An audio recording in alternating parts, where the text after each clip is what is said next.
तो आपको शुगर की क्रेविंग होगी, बाहर के खानों की क्रेविंग होगी, जंक्स की क्रेविंग होगी।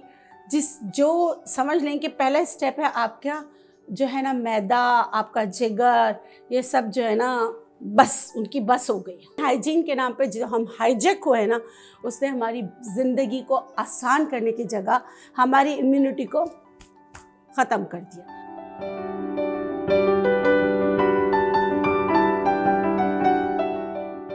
बिस्मिल्लाहिर्रहमानिर्रहीम, अस्सलाम वालेकुम। इस उम्मीद के साथ मेरी सोशल मीडिया फैमिली खैरियत से होगी। मैं हूं नेचुरोपैथ डॉक्टर बिल्किस। आज की वीडियो बहुत इंपॉर्टेंट है। वैसे आप कहेंगे डॉक्टर बिल्किस हर वीडियो के शुरू में आप कहती हैं, मगर ये सुपर से डुपर इम्पॉर्टेंट है। क्यों? क्योंकि मैंने देखा है कि बहुत सारे पेशेंट मेरे पास आते हैं ना, उनको अपना असल मर्ज़ का पता नहीं होता।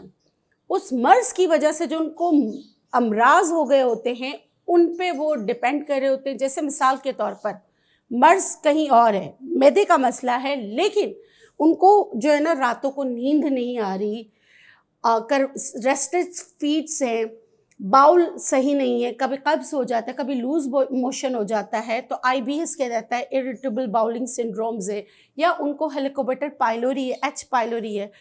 तो वो क्या कहते हैं कि नींद नहीं आ रही, नींद की गोली ले लो, पेट खराब है, राइजिक ले लो। इसी तरह वो अपनी गट हेल्थ से खेलते रहते हैं, जिसकी वजह से वो बहुत सारी और बीमारियां, ये वो वाला मुहावरा आ जाता है, मर्ज बढ़ता गया जू जू इलाज किया। तो अगर आप भी उनमें से एक हैं जो सालों से नींद की गोलियां खा रहे हैं, सालों से दर्दों की गोलियां खा रहे हैं, सालों से पेट के अमराज की टैबलेट्स वगैरह इस्तेमाल कर रहे हैं, मगर आपका मसला हल नहीं हो रहा। आपका लूज मोशन अगर आपको लूज मोशन रहता है तो वो सही नहीं हो रहा, या अगर आपको कॉन्स्टिपेशन है तो वो सही नहीं हो रहा। क्यों? क्योंकि ये है गट का मसला। आपके गट में, आपकी आंतों में अल्लाह गफूर रहीम ने बहुत सारे लिविंग ऑर्गेनिज्म रखे हैं, यानी गुड बैक्टीरिया, जिसकी कॉलोनी, जिनको आप अपनी ग़िज़ा से, अपनी लाइफस्टाइल से, बहुत सारे अद्वियात से ख़त्म कर देते हैं। और उसमें 20% बैड बैक्टीरिया है। वो जो बैड बैक्टीरिया है उनकी कॉलोनी आप बढ़ा लेते हैं, और बहुत सारे जो है आप अपनी हेल्थ पे जो है बहुत सारी चीज़ों को, बहुत सारे अमराज को जो है बढ़ाते रहते हैं, मल्टीप्लाई कर लेते हैं। जैसे मिसाल के तौर पे आपको जिगर का कोई मसला है या मैदे का मसला है तो जिगर का मसला हो जाता है, जिगर का मसला सही होता है, पैनक्रियास का हो जाता है, उसका सही हो जाता है, ब्लड प्रेशर हाई हो जाता है, उसका सही हो जाता है, तो आपके बॉडी के मसाइल स्टार्ट हो जाते हैं, घुटनों में मसला स्टार्ट हो जाता है, टांगों में मसला स्टार्ट हो जाता है। अगर आपके साथ भी ऐसा है ना, तो ये वीडियो को गौर से देखिएगा। ओल्ड इज़ गोल्ड, पुराने ज़माने में जाइएगा, आपकी खाना ग़िज़ा कितनी सादगी होती थी, हर टेबल पे अचार होता था। नया ज़माना आया, अचार की बुराइयों में निकाल दिया, प्रोबायोटिक चला गया। नया ज़माना आया, दही जो है पैकेट में आ गया, हाइजीन के नाम पे हम हाईजेक हो गए। हमने ना गवालों की बुराइयां कर दी, हमने दूध में मक्खियां दिखा दी, और उसके बाद जो है ना वो भी गलत है, वो भी गलत है। लेकिन हाइजीन के नाम पे जो हम हाईजेक हुए ना, उसने हमारी ज़िंदगी को आसान करने की जगह हमारी इम्यूनिटी को ख़त्म कर दिया। आज की वीडियो में मैं आपको बताऊंगी what is pre and probiotics, वो क्यों ज़रूरी है, प्रीबायोटिक्स कौन से होते हैं, प्रोबायोटिक्स कौन से होते हैं, अपनी हेल्थ को कैसे इम्प्रूव करें, अपनी गट हेल्थ को कैसे इम्प्रूव करें, लीकी गट को कैसे सही करें, इन सब के लिए ये वीडियो बहुत इम्पॉर्टेंट है। चलिए स्टार्ट करते हैं। हम इंट्रो लंबा हो गया लेकिन ज़रूरी था। अब मैं आपको दो चीज़ों में डिवाइड करके बताऊंगी। ये मैं यहाँ पर रख रही हूँ।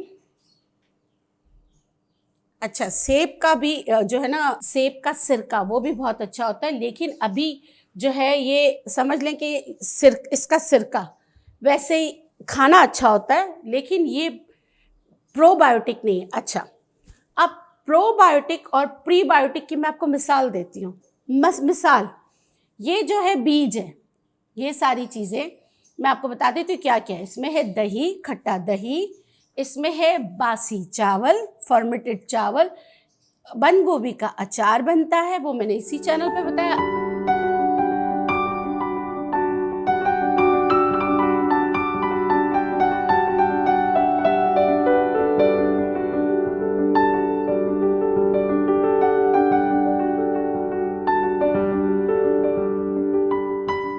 और उसके साथ जो है अचार, फर्मेंटेड चीज़ें जो हम आम अल्फाज में चीज़ों को सड़ा देते हैं थोड़ा सा। सिरका भी उसमें से एक है, सेब का सिरका बहुत अच्छा होता है। तो ये 5 चीज़ें समझें। बीज है, लिविंग ऑर्गेनिज्म है ये। अगर बीज आप डाल दो, उसको खाद नहीं दो, पानी नहीं दो, तो क्या वो उगेगा? दरख्त नहीं बनेगा ना। इनको जिंदा रखने के लिए जो हमें चीज़ें चाहिए वो यहाँ पर है।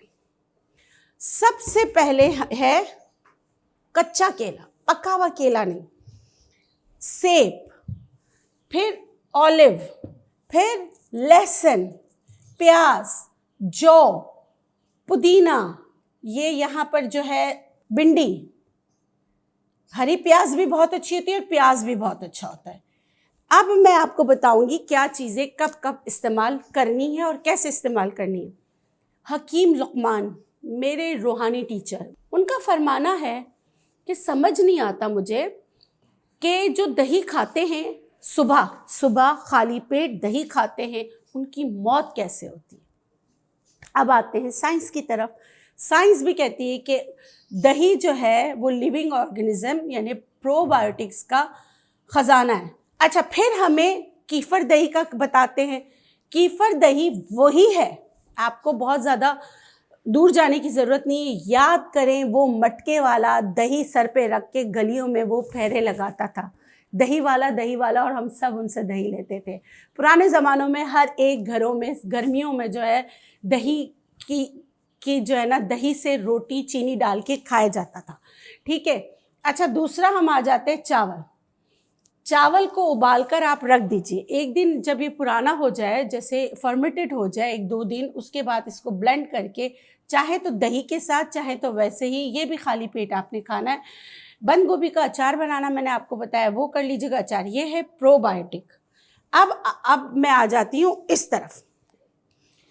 इस तरफ है, आपने सेब खाना है, आपकी हेल्थ देखें।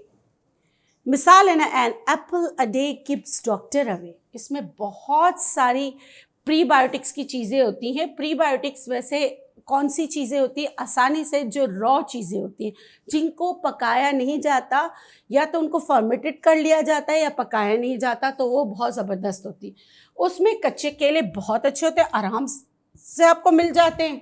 सेब आराम से मिल जाता है, ग्रीन ऑलिव्स आराम से मिल जाता है। और इसी तरह अगर बना हुआ मिले, अचार की तरह हो, इसको अच्छी तरीके से धोएगा क्योंकि इसमें बहुत ज़्यादा नमक होता है। उसके अलावा भिंडी, जौ, कांसनी बहुत अच्छी चीज़ है। सुन्नत रसूल में भी आप सल्लल्लाहु अलैहि वसल्लम ने भी इनकी इफादियत बताई है। इसकी जड़ से मैं लीवर सिरोसिस के पेशेंट को बोलती हूँ, अगर आपको कांसनी की जड़ मिलती है तो आप उसका इस्तेमाल करें। इसकी जड़ को अगर 2-3 दिन भिगोकर जो उसका पानी पिया जाए तो बेहतरीन है। और पाकिस्तान ब्लेस्ड है कि यहाँ कांसनी जो है ना आम उगती है। ज़रूरत इस बात की कि इसको ख़राब किए बगैर उसकी जड़ को जो है ना निकाल कर इस्तेमाल करें। लेकिन हर्बोलॉजी में है कि जो जड़ फ़ायदा देती है वो बीज भी फ़ायदा देती है, वो फूल भी फ़ायदा देते हैं।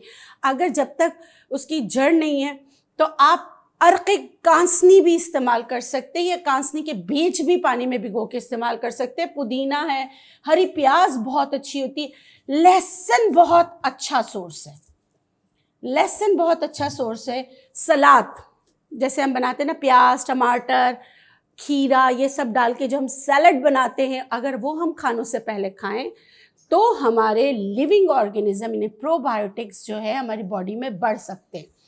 अब कौन सी चीज़ें ऐसी हैं जो इन चीज़ों को ख़राब करती हैं, इन चीज़ों को काम नहीं करने देती? बहुत सारे लोग ऐसे होंगे जो आते होंगे आपके पास भी, या जो सुन रहे हैं, कहते हैं कि मुझे क्रेविंग होती है कि मैं मीठा खाऊं, मुझे क्रेविंग होती है कि मैं जंक्स खाऊं, मुझे क्रेविंग होती है कि मैं सॉफ्ट ड्रिंक पीऊं। बहुत सारे लोग हैं ना ऐसे। तो यकीन कीजिए, जो आपको ये क्रेविंग हो रही है, जब ये क्रेविंग हो तो समझ जाइए कि आपकी बॉडी में आपके जो बैड बैक्टीरिया हैं उन्होंने अपनी कॉलोनी बढ़ा ली है। आपके गुड बैक्टीरिया जो है वो जो है ना उनके ग़ुलाम हो चुके हैं, ख़त्म हो चुके हैं।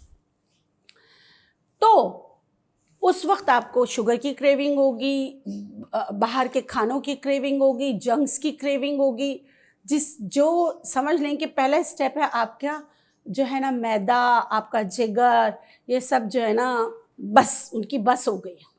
उनको आपके जिस्म का हिस्सा बनाते हुए, उनसे खून बनाते हुए, तो हमें करना क्या है? क्योंकि जिगर खून नहीं बनाता, बोन मैरो से जो है ना आंतों से गुजर के जो न्यूट्रेंट जाते हैं उससे जिगर उस खून की डिस्ट्रीब्यूशन करता है, ऑक्सीजनेटेड ब्लड की। फिर ये एक अलग साइंस हो जाएगी। यहाँ मेरा बताने का मकसद ये है कि आप इन चीज़ों का इस्तेमाल करें। और इन चीज़ों का इस्तेमाल कब करना चाहिए? दही भी खाली पेट लेना चाहिए, अचार खानों के साथ लेना चाहिए, लेकिन वो अचार नहीं जो आप पैकेट में लाते हैं, वो अचार जो आप घर में बनाते हैं। आजकल जो है ना उसका क्या, गाजर का है सीज़न, आप गाजर का अचार भी बना सकते हैं। इसको करने का तरीका ये है कि आपने ये 1 कप लिया जो 2 से 3 दिन बासी, उसको अच्छी तरीके से ब्लेंड किया, उसमें 2 चम्मच दही डाला और उसके साथ आप इसमें 3 से 4 ये देखें प्याज, और मेरा वैसे ये होता है कि मैं इसमें लहसुन का भी इस्तेमाल करती हूँ, 2 जवे लहसुन, 2 जवे लहसुन, इसको आपने ब्लेंड किया। ये आपका बहुत अच्छा सोर्स बन गया प्रोबायोटिक का। लहसुन की वजह से प्रीबायोटिक्स भी इसमें आ गए। तो ये जो है ना 1 से 2 जवे लहसुन, वो भी देसी लहसुन, इसको आप ब्लेंडर में डालें, ब्लेंड करें, सुबह खाली पेट पी लें। अच्छा, दही जब आप सुबह इस्तेमाल करते हैं ना तो ये इसकी एब्जॉर्प्शन को अच्छा बनाता है नमक, चीनी नहीं, नमक, चुटकी नमक आप ज़रूर इसमें डालें, तो इससे आपके जो है आंतों में इसकी एब्जॉर्प्शन बहुत अच्छी होगी। और दोपहर रात खानों के साथ मैंने बंद गोभी का अचार आपको बनाना बताया, वो भी इस्तेमाल करें, उससे भी फ़र्क पड़ेगा। आप यकीन करें ये चीज़ें आप कीजिए, हर घर में ये चीज़ें मौजूद है, लेकिन आपको फ़ायदा ज़रूर होगा, ठीक है। उसके अलावा भिंडी, आप ऐसा भी कर सकते हैं, एक दिन एक चीज़ कीजिए, एक दिन एक चीज़ कीजिए। जैसे सुबह खाली पेट की चीज़ें हैं ना, एक दिन दही, एक दिन जो अपना हमने चावल वाला है, एक दिन आप भिंडी वाला कर लीजिए।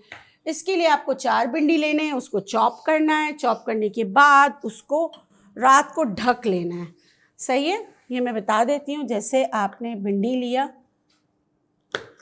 कितनी भिंडी? 4 भिंडी, बस बहुत है।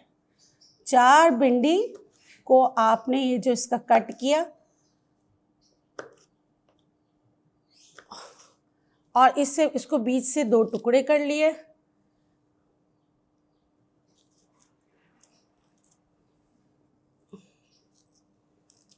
और इसको पानी में रात को ढक दिया। सुबह इसका लेस आ जाता है,